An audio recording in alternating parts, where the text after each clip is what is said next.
everybody, and welcome to another amazing episode of A Work in Progress with myself, Lena Shipwata. And guys, you know what? I absolutely love having a female power seated next to me. And you'll understand shortly why I say she's a female power. This conversation, I know, is going to be one of the best conversations you've ever seen on YouTube before, because this lady, 10 out of 10. Please help me welcome to our show, the amazing Joviita Kanjubwa. Wow. Hi, Joviita. Hi. How are you, Lena? I'm good. How are you? I'm very well. Thank you for having me. Thank you for coming. Now, you know what? I want you to give me a little bit of like how your ideal intro would be. You get? Knowing that you've been in the industry for quite some time and you are one of the only female, not only like a few female sports presenters that we know that are really doing it big in the country right now. What would be your ideal intro line? Oh, that's a tricky one. But I would definitely say I'm a sports broadcaster. Oh, that would be the intro that I love. Yeah. That I'm a sports broadcaster. I particularly love football. So football should always be number one there. So just that, very brief, very short, just that I'm a sports broadcaster and definitely that I love football. Okay. Before we get into your career and everything, let's talk about your upbringing. I like to get to know people a little bit deeper, just so that our viewers can also have an understanding of, what came or how the sports presenter, sports broadcaster came about. Tell me a little bit about your upbringing. Where were you raised? How many siblings do you have? All of the tea. Well, I'm an only child. Let's start there. But I have so many siblings. Okay. So they'll be probably upset when I say that. But I'm an only child with many, many loving siblings. Okay. And I grew up in Windhoek. Okay. My whole life. I don't know another home besides Windhoek in terms of growing up. So I grew up here. I schooled at Gamams. Then I went to Sederhof Primary. Then after that, I went to HTS. And then from HTS, I crossed over the road and I just went to UNAM. So, I've literally lived everywhere in Windhoek. Kind of like we sort of like hopping and getting new houses all the time. Yeah. So I'm like a really a Windhoek girl through and through. When you say you have like hopped and lived in different areas of Windhoek, that means you sort of have like then every kind of personality that you can think of. Yeah, I can literally blend in every way. But yeah, besides that, I mean, my holidays I always went home, and it's my first love. Yeah. The north. When the school closes, the next day I'm on a bus going to the north. So that's been my holidays are spent in the north. I can't remember spending a holiday anywhere else besides the north. I never even spent a holiday in Windhoek. Really? We all spend in the north and at the village. Yeah. So I spent all of them at Etidiasa. I love it. And most people think I grew up at the village, but because I love it so much, it comes off like that. Yeah. But I really grew up in Windhoek. But the village and Etidiasa, it has a very sport landing because my grandparents are there. Yeah. And they play such a big role in my upbringing. Yes. Yeah. Okay, great. Now, you spoke about crossing over to UNAM. What did you study at UNAM? What are we doing right now in terms of using our degree? Funny enough, my academics has been a whole lot of roller coaster. Okay. I actually studied media. Okay. I studied media first, but I didn't complete it, so I'm a dropout. I always say that I'm a dropout, but I went to go finish something else, and then I switched. I dropped out of media, and then I went to go study law. Okay. So currently I'm a lawyer as well. Clock it. I told you guys. So I'm a lawyer by profession, admitted legal practitioner by that as well. And so I did the whole full circle, did everything. I've also practiced before. And so now I am not in a practicing role, but my job is quite interesting. It's still quite interesting. So I'm a full-time legal practitioner. Okay. So yeah, that's what I do full-time. And then on the other side, then I do sports. Yeah. Okay, now let's jump into the sports broadcasting. How did it come about? What was your first audition like? Did you even audition? Tell me about it. So I kind of like got derailed because my dream was always to be a lawyer. Okay. But then I didn't get into law. So and then my second option was media, and I got into it. And so I was like, okay, let's do this for a year or let's see where it goes. And so as I'm on that journey trying to figure out how do I do this media space? I'm not really entertainment wise, so I can't really make you guys laugh and all of that. And I'm not really very current affairs. I'm not really very serious. I don't like hardcore news. So I figured, what else is there? And I said, oh, there was sports. And mind you, I have no background in sports. I haven't played sports. Besides watching on television, there was that. So I figured, hey, I can do the sport thing. And one thing about me, if I put my mind to something, I will definitely do that. And I was very set. You know, I had friends doing a lot of other things, and there are so many other things you can do in media. But I was like, I'm just sticking to sport, and it's just a conscious choice I made, and that's just what I went with from then on. Even though I could get other things, I'm always very quick to turn it down or give it to somebody else, because it's not where or the focus which I wanted to be known for, and I don't really like to venture into too many other things. So hey, in terms of audition, I haven't auditioned. I think I auditioned once in my life. Yeah. I haven't auditioned. I think I auditioned once in my life. And didn't really, I think it was for sports news. Okay. At NBC still. But I don't really think, I didn't really go. I can't even remember. But after that, I was very also set, and I was very specific of what I wanted to do. I wanted to be a sports anchor. I didn't want to do news. I didn't want to produce. I didn't want to direct, because there are many other roles in 100%. Media. I wanted to be in front of the camera. That's it. And I stuck to that. So, I mean, I tried many things, and I just decided, you know what, I'm just going to go knocking on the doors now. And I literally went to the sports department at NBC, and I said, hi. Really? You just walked in? I just walked in. I was like, oh, hey, you know, and I just walked in and I said, hey, I want to be a sports presenter. And so Kavi, who I found there, was looking at me and said, what do you know about sports? They were the first person I found at the NBC desk. And he said, and then I told him, that time we had Black Africa, Orlando Pirates, our league was booming. And I was like, I know about Tigers. And so I was there because one thing about me, I can read and I have a good memory. So when it comes off, it looks like what I know what I'm talking about. So there was that. And he's like, okay. And nothing really came off. And then after that, I went to the Football Association, particular also. And also, I made a map out of the different codes. We have like 52 of them. But you have to find a focal point. You can't be a jack of all trades. So you have to find a focal point, and then the rest can come along. So I chose 5 sport codes that I thought in the country were doing really well. And football was on top of my list because, I mean, it's the sport that it's easy and everybody loves. And I chose rugby after that. I chose cricket after that. That if this doesn't work out, I'm hopping to the next. The next one, yeah, in that order. So I went to the association, no CV, nothing. Mind you, I was 19 at the time. I don't even think I knew what a CV looked like. I probably did, but it never crossed my mind. That I should probably go with a CV, right? How will they call me? So I went there, and I knew Tovi. I don't know if I'm saying people's names, but I mean, like, they really are people who genuinely part of my journey. But he was at NPL. NPL at the time was sitting at the association, and I was like, hey, I want to do something. I was not particular. I just said something. What? I'm like, youth development. Give me anything. So he sent me to Timothy Shongarere. It's like, hey, there's this young girl who wants to do something with youth development. Wow, I'm sending her to your office. I went to his office, and he said, okay, where's your CV? I said, I'll bring it tomorrow. Tomorrow. And I went up, and I was making CV and, all of that. But other than that, I got the chance to volunteer and shadow. Most of football things is called volunteering. And that's what a lot of people do in football, volunteering, especially in Namibia.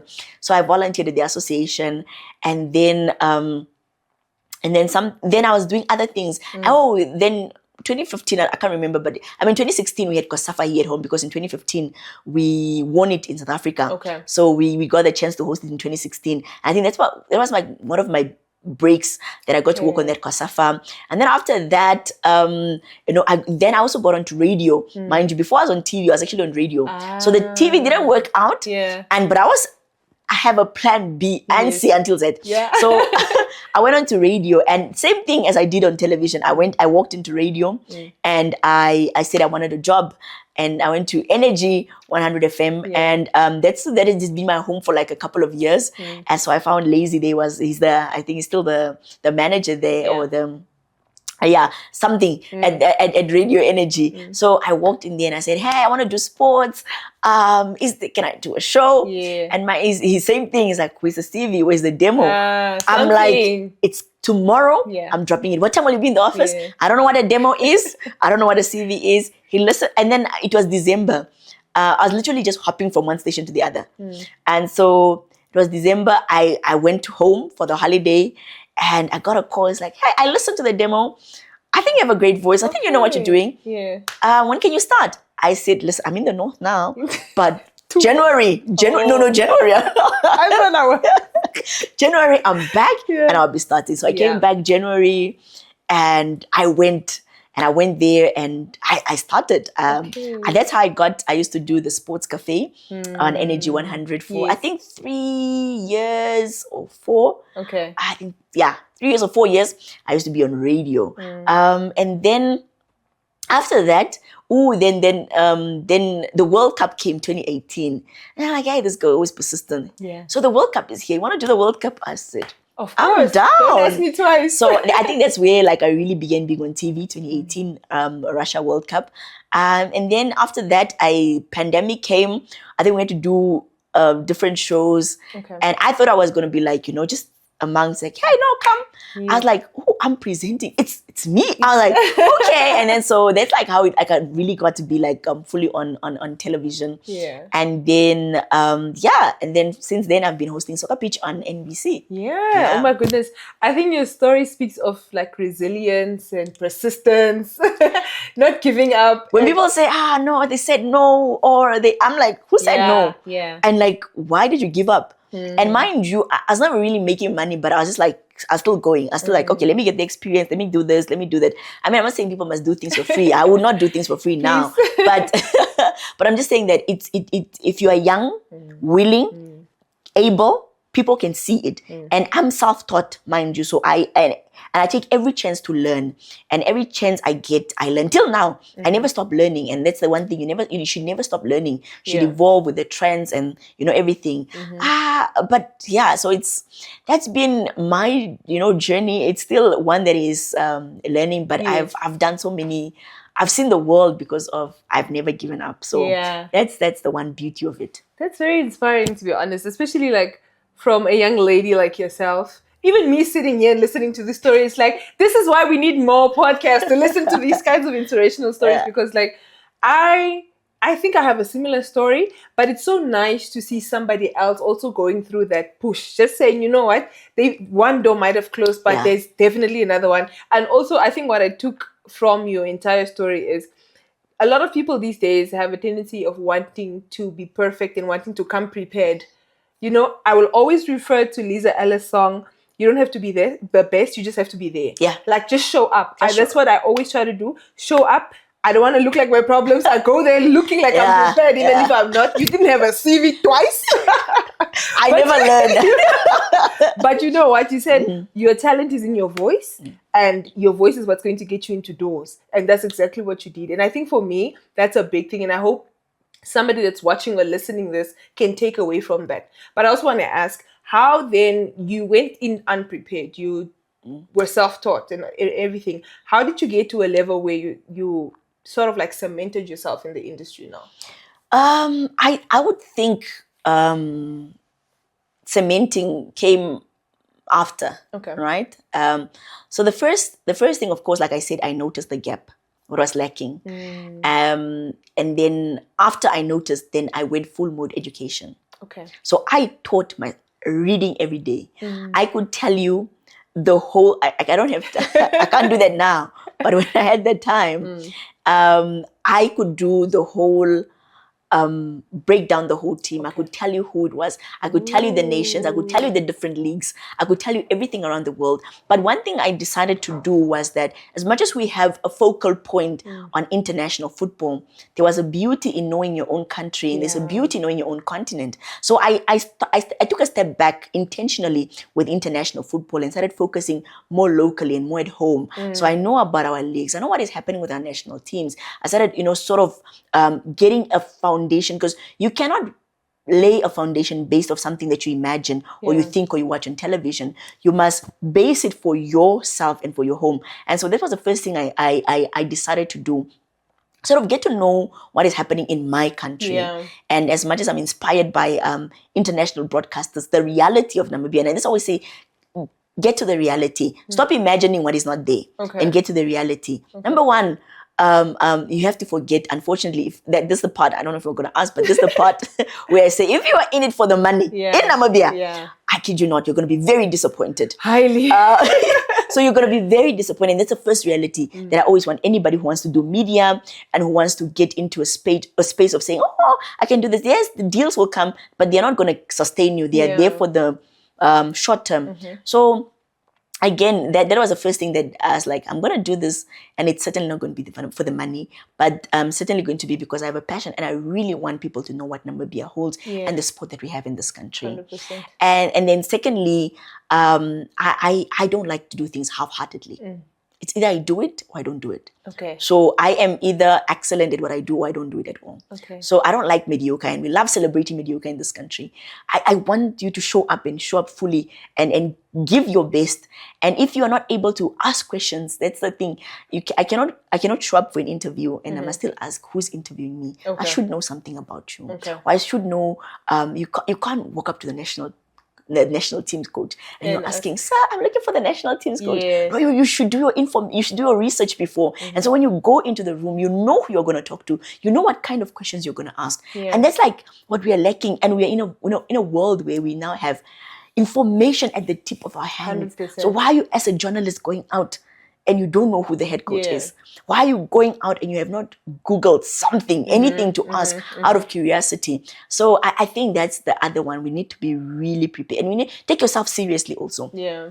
When you carry yourself and you know what you carry and you know who you are, I think you are able to really give out the very best of you because you are walking into a room already knowing.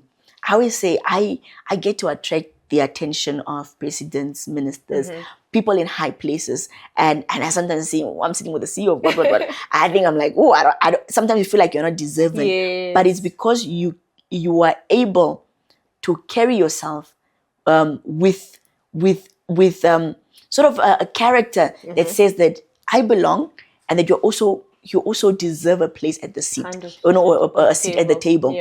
And so it's one of those that we should, as young people, that's the one thing I love. We live in a digital space. Try to have as a clean, reputable digital platform. Don't just be out there posting anything because you think the internet does not remember. If you want to build something and you want to one day hold space and not say, oh, why is Joviita here even 10 years later? Because I've been doing this more than 10 years. It's because I think I've carried myself well enough and built something that can still stand. And people can still say, oh, no, remember that girl. I'm not in the public space that much anymore, but I think I still hold something. I love that you're a talker. I love listening to you. Actually, I talk a lot, unless you stop me. No, I understand why you were so successful even on radio. Because even if I was driving long distance, I would rather listen to you speak the entire road. But I also love that you spoke about, as a journalist, being prepared, doing your information or doing your research on things. Because this one time, actually, a young journalist, she was fairly new at the Namibian. She approached me for an article and she ended up spelling my name wrong. The organization that I was working with at the time, she also spelled the names wrong. Like, I remember how I felt. And because I'm also somebody that really likes to make sure, like, I do my due diligence on certain things, it's like, in a space of like 10 seconds, I thought to myself, like, as a journalist, why would you? And then I also had to remember, okay, I also had to learn certain things over time. But I mean, like, a newspaper is a big thing. So I really understood how I felt at the time. So I don't want other people feeling the same way. So I do understand going into a room or going to any space or contacting anybody and making sure that due diligence, you know this person's name, you know how to pronounce it, you know how to spell it, you know what they do at least. So at least have a little bit of understanding so that you also have a base for a conversation. But where do you think your spirit of excellence came from? A lot of the times we hear parents had something to do with, Yeah. their upbringing had something to do with it. Where do you think yours stems from? Oh, from home. Okay. Definitely from home. I come from a family that is very let me know. Is it strict? I'm trying to find the word that is Okay. not going to be very controversial. I come from a family that is very they are go-getters. Okay. So we have been, I don't know what it looks like or what it feels like to sit still. Okay. I've been working my whole life. I can't remember a time that I don't work. Yeah. I come from aunts who are running businesses, uncles who are running corporations. So it's not, failure is like, who are you getting the failure from? Exactly. Right? So that's sort of like the mantra in my home, and it's with my cousins, with everybody, is that you have to bring your best, and if you want anything in this life, nobody's going to hand it to you. Unfortunately, you have to get up and work. Yeah. And we love a quick success, and with social media again, we are portraying a kind of a quick success, unfortunately, it doesn't work that way. I know that now we can be content creators, and it's overnight success. It doesn't happen for all, unfortunately, and that some unfortunately have to work. And it doesn't mean that there's something wrong with you. It just means that is the journey that is yours, because nobody's journey looks the same. You would probably speak to another broadcaster and they'll tell you how their journey was like, and you speak to me and I'll tell you something different. But definitely home, I think what you're exposed to, what is sort of in your parameter, what you have access to. My story could have probably be different, and my ideas could have probably been different, because I got that. I got the room to sort of decide how I want my life to look, and I don't have the burden of having to maybe think of other many things. And I got just the idea to focus on, this is my passion, this is my dream. Not many people have that luxury to say, okay, no, I feel like I want to do this. Because mind you, the day I walked out of media, I just made one phone call at home, and that's what I'm saying. Not everybody has that, and still God graced me enough that even if I walked out, that wasn't the end of my journey, because the grace of God has made me walk into doors, like I said, without a CV, without auditions. And it's not that I'm talented. Possibly the talent is there, but there's something called grace that you need. There's something that no matter how, because sometimes you'll be saying, there are people out there who have the qualifications, but I merely walked into doors, not because of myself, but because of a grace that carries me. And I don't take that lightly. And that's why I don't think I need to do a disservice to the gift that I got. Because if I do that, that means that I'm taking for granted what God gives me easily, what other people cannot get. Yes. Oh, girl, you're getting us emotional here. Preach, sister. I love that. One last thing, please, just for our young people, somebody that has been looking up to Joviita, who has been following the journey for over 10 years, somebody that is also maybe much older and thinking of redirecting their journey and stuff, what advice would you give to somebody that feels stuck maybe?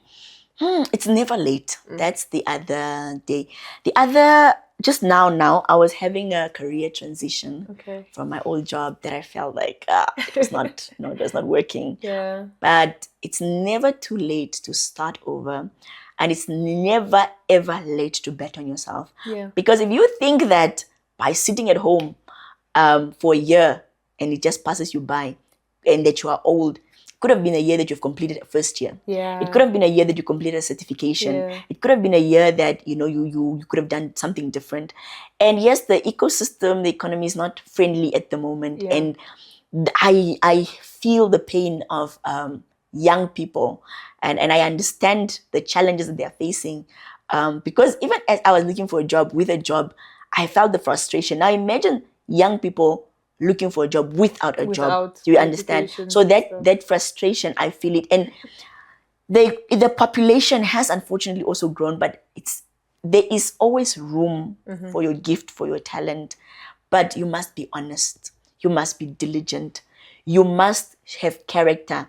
We must not be young people that are known for we just take things for granted, and we don't put in the work and the effort. When the door opens, grab it with all hands and be as prepared as possible. Yes, and prove why you're meant to be there. Thank you so much for joining us and for inspiring us, girl. I did not expect this.